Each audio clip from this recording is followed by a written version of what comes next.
Mga kapaglaom, maayong buntag kaninyong tanan ug malipayong adlaw nga igpapahulay.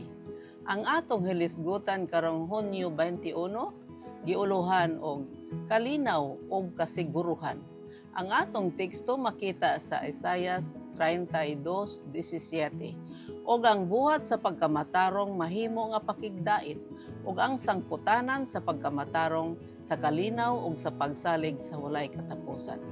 Kapaglaom, ang matuod nga baruganan sa psikolohiya makita sa balaan nga kasulatan. Ang tao wala masayod sa tinuod niya nga bili. Magabuhat siya suno ngadto sa iyang wala makabig nga kinaiyahan sa iyang pamatasan. Tungod kay wala man siya naglantaw ngadto kang Hesus. Ang tigsugod ug tigtapos siyang pagtuo. Siya nga moduol kang Hesus, siya nga nagatuo kaniya ug magahimo kaniya nga iyang panig-ingnan makaamgo sa kahulugan sa mga pulong nga kanila nagahatag siya sa katungod sa pagkahimong mga anak sa Dios. Kadtong kinsa nagkahiagom sa kaagi sa matuod nga pagkabago, makaamgo uban ang kalantip sa panghuna-huna sa ilang tulubagon ngadto sa Dios sa pagbuhat sa ilang paugalingong kaluwasan uban ang kahadlok ug pagkurog sa ilang tulubagon sa paghimong hingpit sa ilang pagkaayo gikan sa sanla sa sala. Ang maong kaagi magagiya kanila sa mainobsanon ug masaligon sa pagbutang sa ilang pagsalig nganha sa Dios. Ang pagmatngon nga ang mga mata sa Ginoo nagalantaw kanato, ang iyang mga dalunggan abli sa pagdungog sa atong mga pag-ampo, may usa ka katagbawan gayon.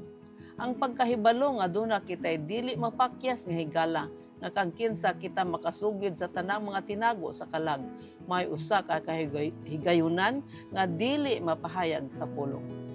Ang mga lalaki o mga babae nga nagaangkon sa reliyon ni Jesucristo, dili masamok, mabalakon, diskontento, mausabon, ang kalinaw ni Kristo diha sa kasing-kasing naghatag og kalig-on sa kinaiya. Kapaklaon, dili nato tugutan ang bisan unsa nga magailog gikan sa atong kalag ug kalinaw, kayahay sa kasiguruhan nga kita gidawat karon. Atong ipahaom ang matag saad ato sa kanato ang tanang nanganha sa kondisyon sa atong pagtuman uban sa panahon nga gisugyot sa Dios.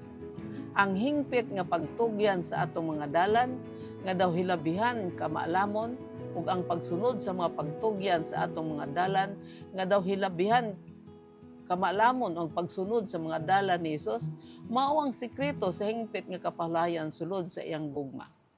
Ang kalag nga gigahin ngadto sa pag-alagad kang Kristo adunay kalinaw nga dili mahatag ni makuha sa kalibutan. Mag-ampo kita. Diyos ug may gugmaon namo nga Amahan sa langit, salamat nga diha kanimo aduna kami kalinaw ug kasiguruhan sa among makalag. Tabangan mo kami nga among igahin ngadto ang among pag-alagad kanimo ug sa imong anak nga si Ginoong Hesus ug makadawat kami ug kalinaw nga gikan diha kanimo sa ngalan ni Hesus. Amen.